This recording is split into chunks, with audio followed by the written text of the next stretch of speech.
Economic environment, इसकी ना पहले एक डेफिनेशन लिख लेना। किसी व्यवसाय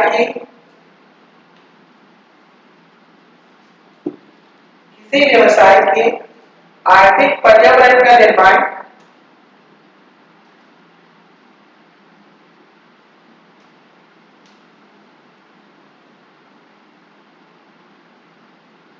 आर्थिक दशाओं, आर्थिक नीतियों और आर्थिक व्यवस्थाओं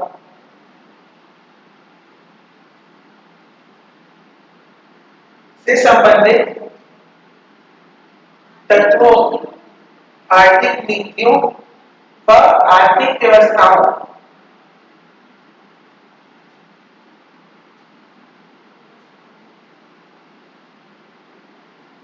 से संबंधित तत्वों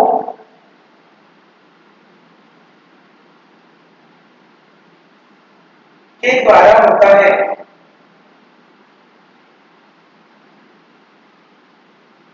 बिजनेस एनवायरनमेंट की ना एक बुक बहुत फेमस है, फ्रेंसिस चेरोनिलम के नाम से। ये उन्हीं का डेफिनेशन है ना? तो उसमें देश लिख करके लिख देना, फ्रेंसिस चेरोनिलम के द्वारा, फ्रेंसिस FRANCIS चेरोनिलम CHERUNILAM चेरोनिलम। तुम लोग जैसा सब जो ना थोड़ा स्पेलिंग आगे पीछे होगा चल जाएगा, बस तुम लोग समझ लो ऐसा है। हाँ हाँ, अपनी लैंग्वेज में लिखो जो भी है चलेगा, ठीक है। तो फ्रेंसिस चेरोनिलम से जब पूछा गया कि बिजनेस एनवायरनमेंट नहीं इकोनॉमिक एनवायरनमेंट क्या होता है, तो उन्होंने बोला जो किसी व्यवसाय के आर्थिक पर्यावरण का निर्माण करता है, जो इकोनॉमिक एनवायरनमेंट का निर्माण करता है उसके आर्थिक दशाओं का, है ना, और आर्थिक नीतियों का, ये सब चीजों का क्या है, एक प्रकार का कॉम्बिनेशन है जो एक दूसरे से संबंधित होते हैं, है ना। व्यवसाय से संबंधित आर्थिक व्यवस्था, आर्थिक नीतियां और आर्थिक दशा, इन सभी के समायोजन को क्या कहते हैं, आर्थिक पर्यावरण कहते हैं।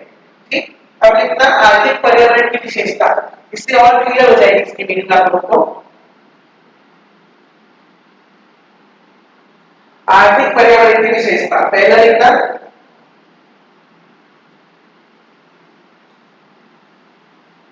अगर हमारे यहाँ का आर्थिक पर्यावरण अच्छा होगा तो क्या होगा, सबसे पहला पॉइंट, पूंजी सरलता से उपलब्ध हो जाती है। पूंजी सरलता से उपलब्ध हो जाती है, मतलब बिजनेस करने के लिए पैसा भी आसानी से मिल जाएगा, ठीक है। जितना कैपिटल चाहिए उतना लोगों के पास होगा, आपको लोन में मिल जाएगा या शेयर मार्केट में मिल जाएगा, ऐसा। सेकंड पॉइंट, नियोजित अर्थव्यवस्था का, नियोजित अर्थव्यवस्था का विकास होता है।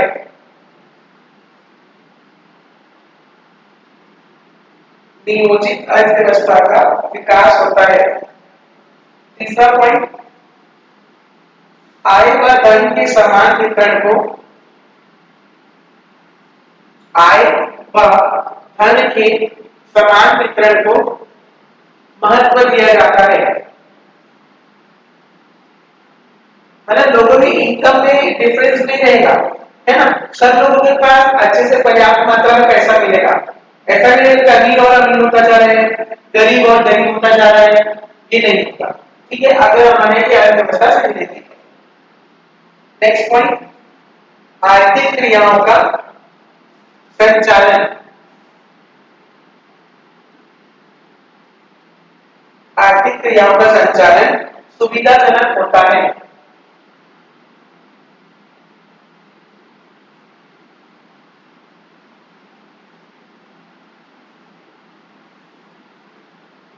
नेक्स्ट पॉइंट, आर्थिक विकास में, आर्थिक विकास में सरकारी नीतियों को प्राथमिकता दी जाती है। सरकारी नीतियों को प्राथमिकता दी जाती है। हाँ ठीक है। अगला पॉइंट, आधारभूत संसाधन उपलब्ध होते हैं, बेसिक इंफ्रास्ट्रक्चर अवेलेबल होते हैं। अगला, तकनीकी सुधार, उपभोक्ताओं की प्राथमिकता, तकनीकी सुधार उपभोक्ताओं की प्राथमिकता में परिवर्तन के कारण, सुधार उपभोक्ताओं की प्राथमिकता में परिवर्तन के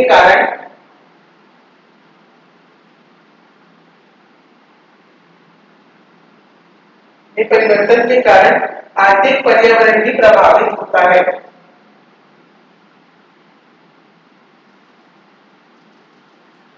ठीक है, अभी जितने पॉइंट्स आप लोग लिखे इसका मतलब क्या है कि हमारे यहाँ पे जो आर्थिक पर्यावरण है वो अगर बहुत अच्छा है ना, तो ये सब चीजें देखने को मिलेगी, जिससे क्या होगा, व्यवसाय आगे बढ़ेगा।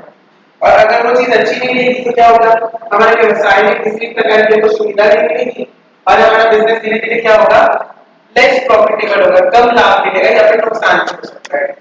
ठीक, अब हेडिंग डाला नेक्स्ट, आर्थिक पर्यावरण के घटक। अच्छा, विशेषता में से ऐसा कोई पॉइंट है क्या जो समझ में नहीं आया, एक्सप्लेनेशन चाहिए उसका तो बता। है कोई ऐसा पॉइंट?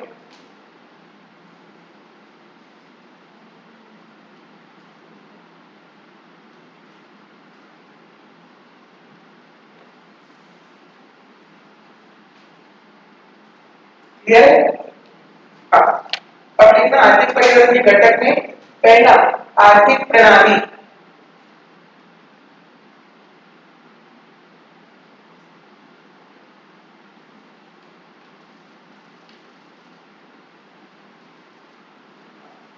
आर्थिक प्रणाली जिसको अपन इंग्लिश में बोल सकते हैं इकोनॉमिक सिस्टम।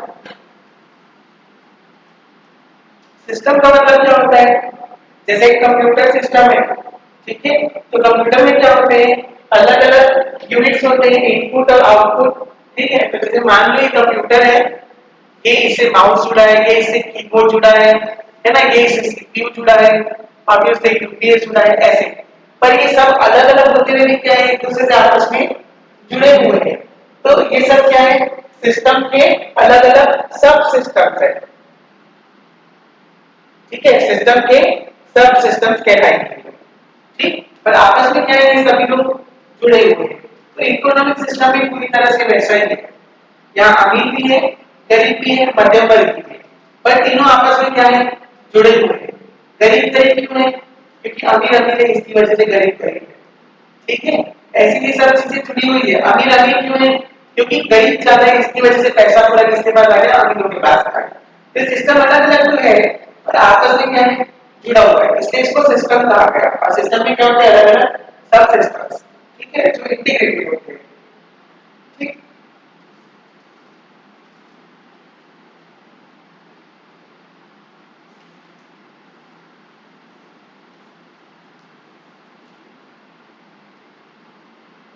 आर्थिक प्रणाली के अंदर में लिखना, पूंजीवादी अर्थव्यवस्था पहला, जो मैं पहले पढ़े थे ना टॉपिक्स, उसी को डिटेल में पढ़ लें बस। ठीक है, पूंजीवादी अर्थव्यवस्था। पूंजीवादी अर्थव्यवस्था का मतलब क्या होता है, कैपिटलिस्टिक इकोनॉमी।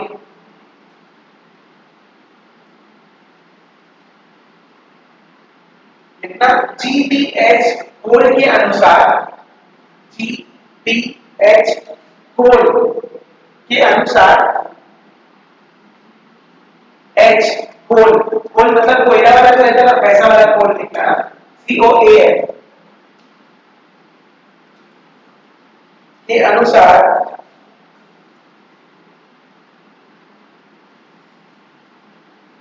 पूंजीवाद लाभ के लिए,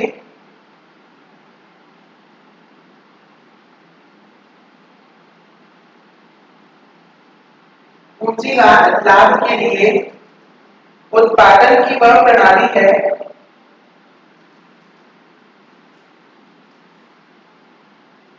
उत्पादन की वह प्रणाली है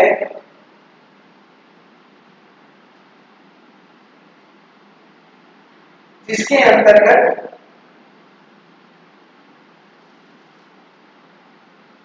उत्पादन के उपकरणों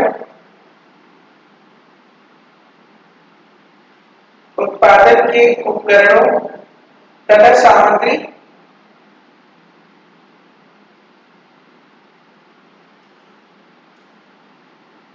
पर व्यक्तिगत स्वामित्व होता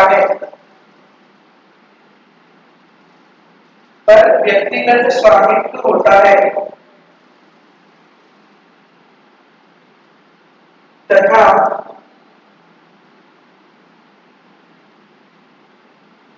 उत्पादन मुख्य रूप से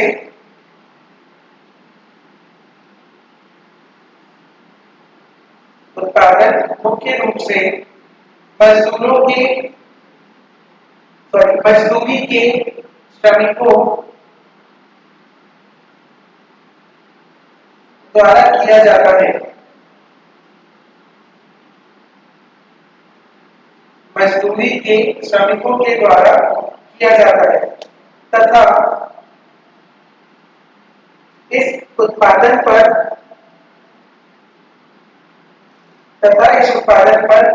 पूंजीपति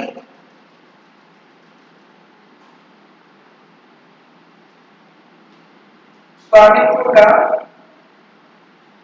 अधिकार होता है। पूंजीपति स्वामित्व का अधिकार होता है मतलब क्या हुआ कि जितने भी संसाधन है ना, कौन कौन से संसाधन की बात की गई इसमें, क्या लिखे हो, उपकरण और सामग्री, जितने भी उपकरण है, इंस्ट्रूमेंट है जिससे बनाया जाता है, वस्तुओं का निर्माण किया जाता है, और सामग्री यानी कच्चा माल, तो सब पर अधिकार किसका रहेगा, व्यक्तिगत रहेगा। ठीक है, इसलिए इसका नाम क्या हो गया, पूंजीपति स्वामित्व होने की वजह से इसका नाम हो गया पूंजीवादी अर्थव्यवस्था। जिसके पास पूंजी है वो उसका मालिक। ठीक, अब इसकी विशेषताएं लिख लेना, शॉर्ट में लिखा होगा पूंजीवादी अर्थव्यवस्था की विशेषता।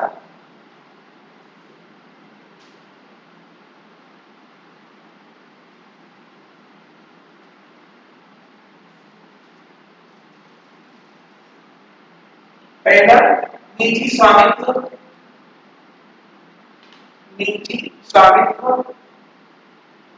मतलब ओनरशिप किसकी रहेगी, प्राइवेट सेक्टर की रहेगी। ठीक, दूसरा पॉइंट,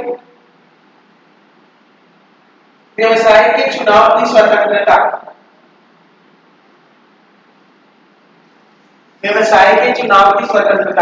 मतलब बिजनेस का सिलेक्शन कौन करेगा, इंडिविजुअल व्यक्ति खुद करेगा, सरकार फोर्स नहीं करेगी कि आपको इसी प्रकार का बिजनेस करना पड़ेगा, ऐसा ही करना पड़ेगा, ये नहीं। ठीक है, सबको स्वतंत्रता रहेगी कि किस प्रकार का व्यवसाय करना चाहते हैं। अगला पॉइंट,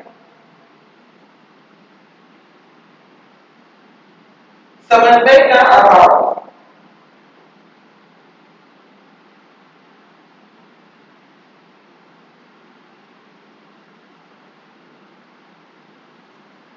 समन्वय का अभाव, क्योंकि यहाँ पे क्या होता है ना, मार्केट फोर्सेस अप्लाई होते हैं, मतलब वस्तुओं की कीमत का निर्धारण जो है मांग के हिसाब से और आपूर्ति के हिसाब से होगा।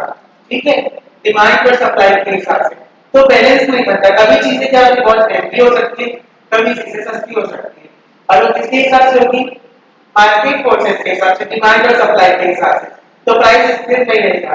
पर सरकारी सेक्टर में क्या होता है, गवर्नमेंट सेक्टर में प्राइस एकदम फिक्स रहता है, 10 साल तक अगर जो प्राइस है वो 10 रुपए प्राइस है। जैसे क्या चलते हैं, पर ऊर्जा बढ़ जाते हैं, जंगल जब बढ़ जाते हैं, उसका प्राइस जो स्टार्टिंग में था आज भी लगभग उतना ही, उसमें कोई चेंज नहीं आया है। ठीक है, तो ये सरकारी सेक्टर है, अगर उसको संचालन करेंगे ना तो उसका प्राइस फिक्स रहेगा, पर निजी सेक्टर में अगर वो डिमांड और सप्लाई के हिसाब से काम करेगा। जैसे अपनी बिल्डिंग में क्या होता है, चूल्हे का प्राइस स्टार्टिंग में ज्यादा रहता है, कम दिन तक चूल्हा चलाता है, रात के आखिर में पब्लिक थोड़ी कम हो जाती है, भीड़ कम होती है, तो क्या होता है उसका प्राइस भी कम करते हैं और ज्यादा दिन तक चलाता है, होता है ना ऐसा।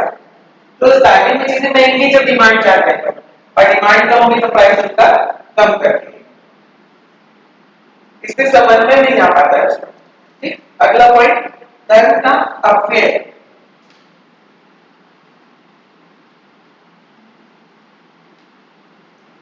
धन का अपव्यय।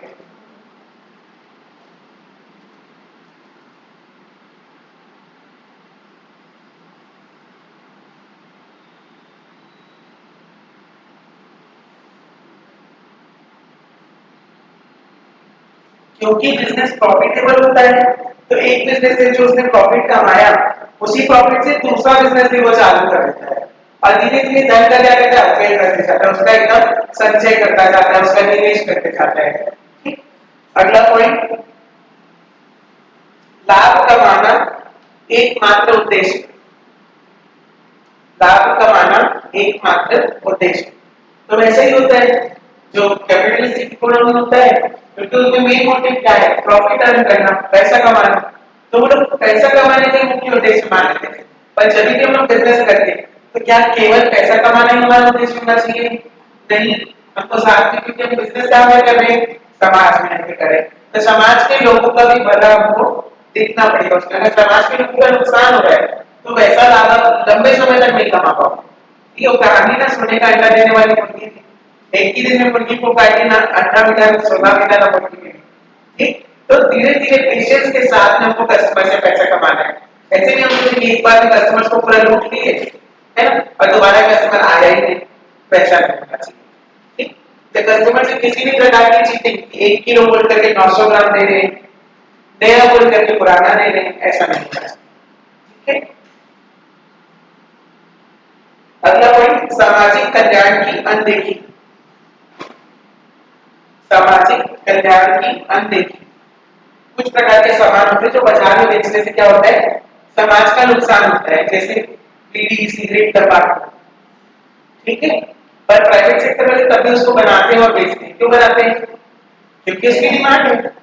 और हम किसके हिसाब से काम करेंगे, पूंजीवादी वाले लोग मांग के हिसाब से, जिस चीज की मांग है वो चीज अवेलेबल है मार्केट में, है ना। मतलब बाजार में वही चीज देखने को मिल रही है आप लोगों को जिसकी मांग, और अगर मांग नहीं होती तो वो चीजें नहीं होती बाजार में। ठीक। चल अगला पॉइंट, सरकारी हस्तक्षेप का अभाव, सरकारी हस्तक्षेप का अभाव।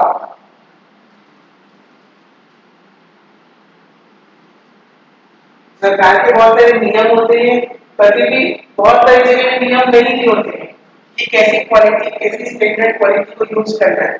जैसे अपनी इंडिया की फूड इंडस्ट्री में ऐसे ऐसे केमिकल्स और कलर्स इस्तेमाल किए जाते हैं, जैसे पनीर चिली में जो लाल कलर डाला जाता है वो बिल्कुल नुकसानदायक है, मतलब इतना नुकसानदायक है कि वो सीधा कैंसर का रूप ले सकता है। ठीक। पर तभी भी उसको खुलेआम लोग इस्तेमाल करते हैं। कॉफी जो अपन पीते हैं उसमें 10% कॉकरोच होता है, एक चम 10 चम्मच में कॉफी में 1 चम्मच कॉकरोच ही है वो 100%। ये तो सरकार का नियम है कि ज्यादा से ज्यादा 10% होना चाहिए, वो सरकार बोल रही है, पर उसको भी कितने स्ट्रिक्टली वो लोग फॉलो करते हैं वो तो लोग जाने, उससे ज्यादा भी हो सकता है, कम से कम उतना तो होगा ही, मान के चलो। हल्दी मिर्ची मसाला हम लोग बेचते हैं उसका मैं बता सकता हूँ, हल्दी वगैरह में भी क्या मिलावट करते हैं, उसमें हल्दी और धनिया में भूसा, जो लकड़ी का जो भूसा रहता है ना, उसको तक कलर करके मिक्स कर दिया जाता है। और मिर्ची तो तुम लोग खुद जानते हो, कलर वाली मिर्ची आती है, ऐसा मतलब दूसरे लोग करते हैं। आप देखो कि खड़ी मिर्ची लेने जाओ 200 रुपए किलो, 180 रुपए किलो मिलेगी, और पिसीली मिर्ची आपको 120 रुपए किलो में मिल जाएगी। कैसे आ जाएगी इतने कम में? तो उसमें मिलावट किया जाता है, क्योंकि बताया ना इंडिया में प्राइस सेंसिटिव है, जो कम मिलेगा लोग उससे खरीदेंगे, तो फिर कम वाला प्रोडक्ट भी आपको हल्की क्वालिटी का ही मिलेगा।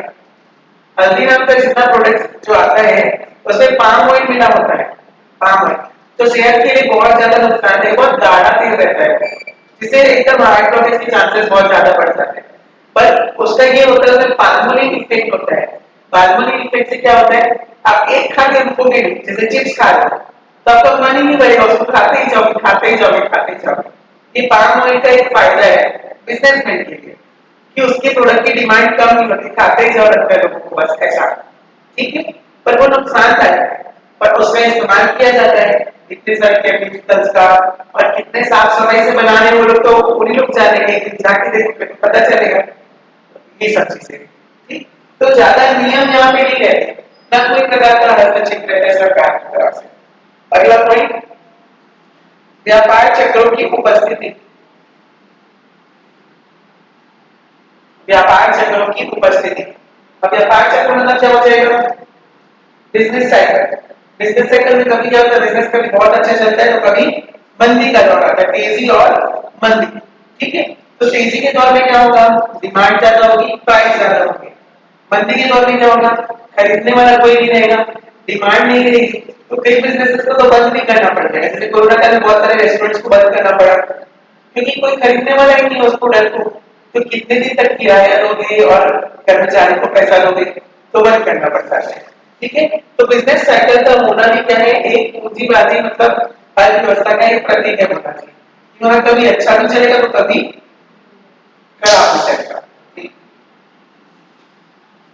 ये पॉइंट सारे समझ में आए?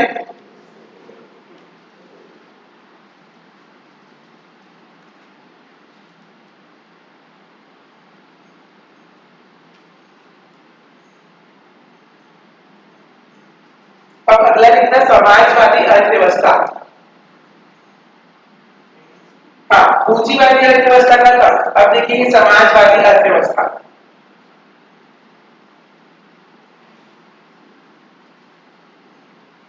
समाजवादी मतलब सोशलिस्टिक इकोनॉमी। ठीक है, सोशलिस्टिक इकोनॉमी में क्या होता है, सब चीज गवर्नमेंट रेगुलेट करती है।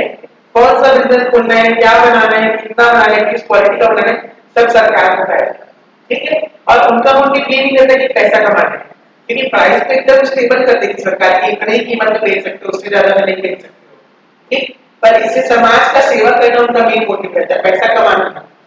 ये गवर्नमेंट सेक्टर है, उनका मेन अर्निंग प्रॉफिट मोटिव तो नहीं होगा ना, प्रॉफिट अर्निंग मोटिव तो सोशल सर्विस प्रोवाइड करने के मोटिव। इसमें कितना, मॉरिस डाब के अनुसार,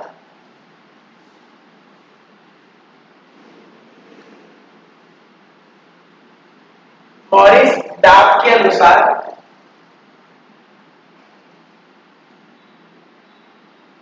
समाजवाद की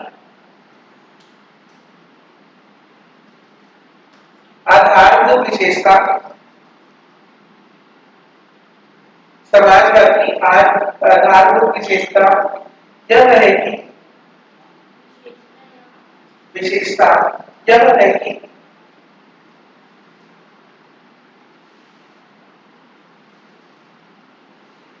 इसमें संपन्न वर्ग की, संपन्न वर्ग की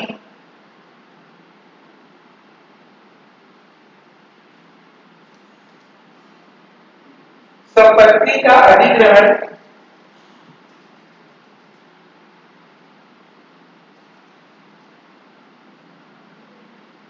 संपत्ति का अधिग्रहण तथा भूमि एवं पूंजी,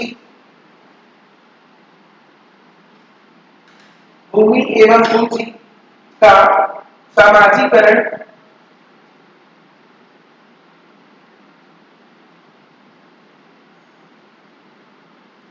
करके उन वर्ग संबंधों को, उन वर्ग संबंधों को समाप्त कर दिया जाता है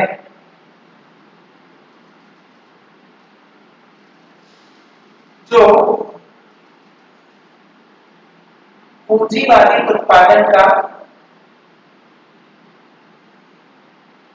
आधार है।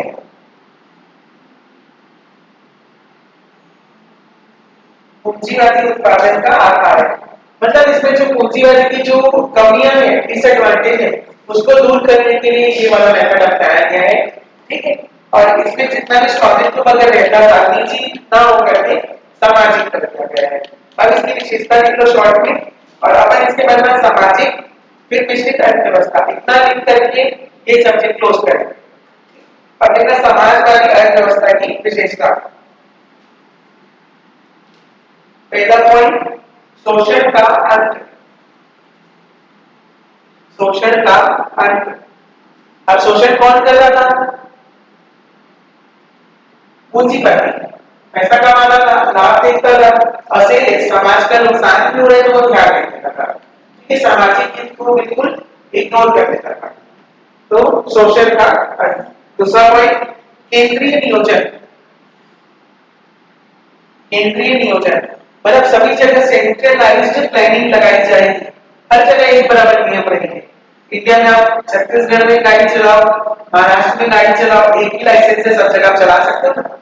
पर विदेश में चलाना है तो वहां का लाइसेंस अलग रहेगा, वहां के रूल्स जो रहेंगे गाड़ी चलाने के अलग रहेंगे। यहाँ कौन सा साइड चलाते हैं अपन, लेफ्ट साइड, वहां किधर चलाएंगे, राइट साइड।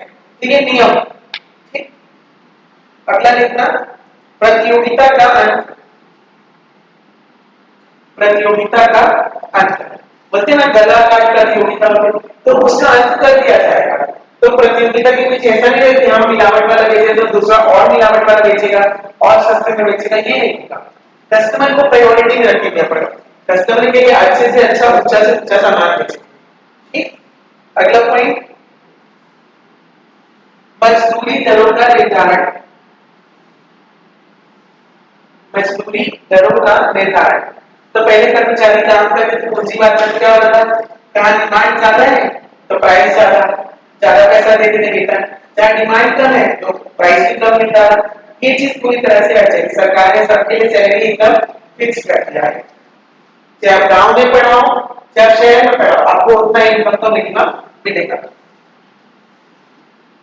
पर उसके बाद हाउस रेंट अलाउंस अलग अलग मिलता है शहर के हिसाब से।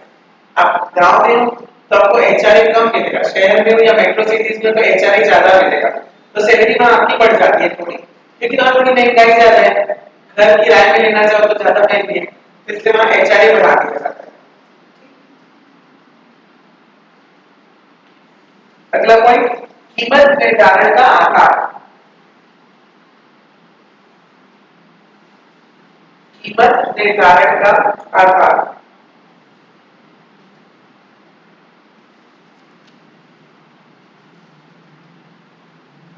अनार्जित आय का अंत।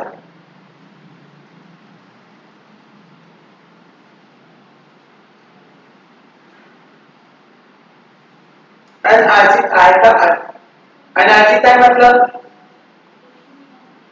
नहीं मिला, नहीं नहीं कमाया गया, अर्जन नहीं किया गया उसका है, मतलब जैसे ट्रांसफर करने की, ट्रांसफर मैंने तुमको 10 लाख दे दिया, उसने किसी को 20 लाख दे दिया, पर उसने बदले में कोई सर्विस ही नहीं दी।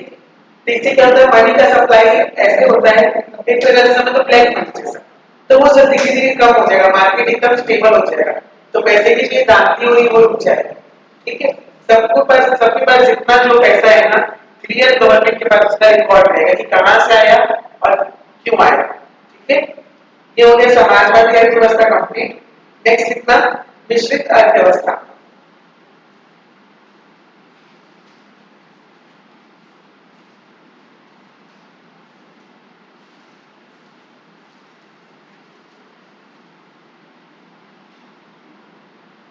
मिश्रित अर्थव्यवस्था, मिश्रित अर्थव्यवस्था का मीनिंग तुम लोगों को पता है, पूंजीवादी और समाजवादी दोनों मिल करके रहे। ठीक है, लिखना है इसमें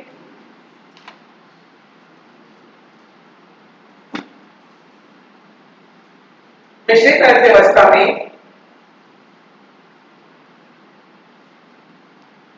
मिश्रित अर्थव्यवस्था में निजी एवं सार्वजनिक, निजी एवं सार्वजनिक क्षेत्र में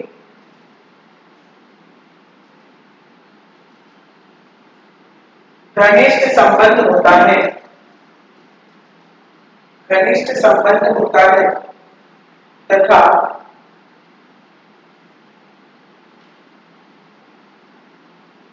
दोनों एक इकाई के रूप में कार्य करते हैं।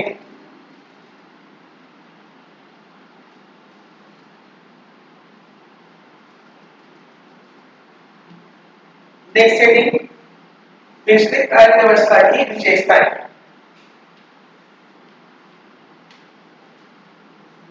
मिश्रित अर्थव्यवस्था की विशेषताएं, पहला पॉइंट सार्वजनिक एवं निजी क्षेत्र का स्पष्ट विभाजन, सार्वजनिक एवं निजी क्षेत्र का स्पष्ट विभाजन। जैसे अपन बोलते हैं कि पब्लिक प्रॉपर्टी है, ये प्राइवेट प्रॉपर्टी है ना। किसी की प्राइवेट प्रॉपर्टी में बिना उसकी परमिशन के अपन एंटर नहीं कर सकते, है ना। अभी पब्लिक प्रॉपर्टी को हम लोग डैमेज नहीं कर सकते, ठीक है।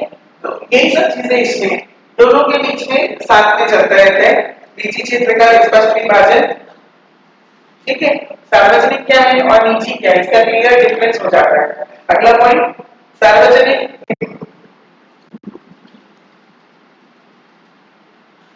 जिसको गवर्नमेंट हॉस्पिटल में जाने में ट्रीटमेंट कराना है वहां करा लो, समाज का भी भला होगा।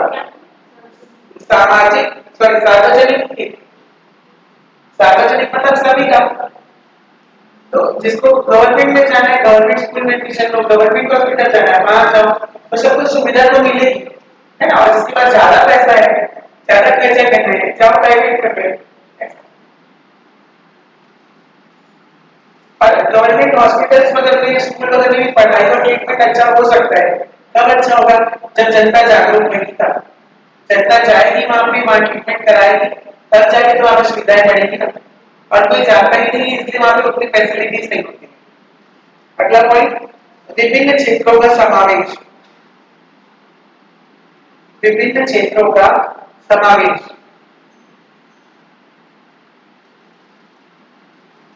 नेक्स्ट, आर्थिक स्वतंत्रता। आर्थिक स्वतंत्रता।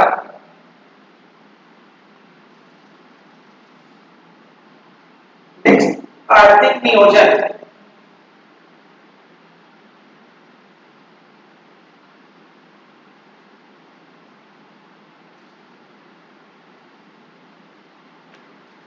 राष्ट्र राजकीय नियंत्रण।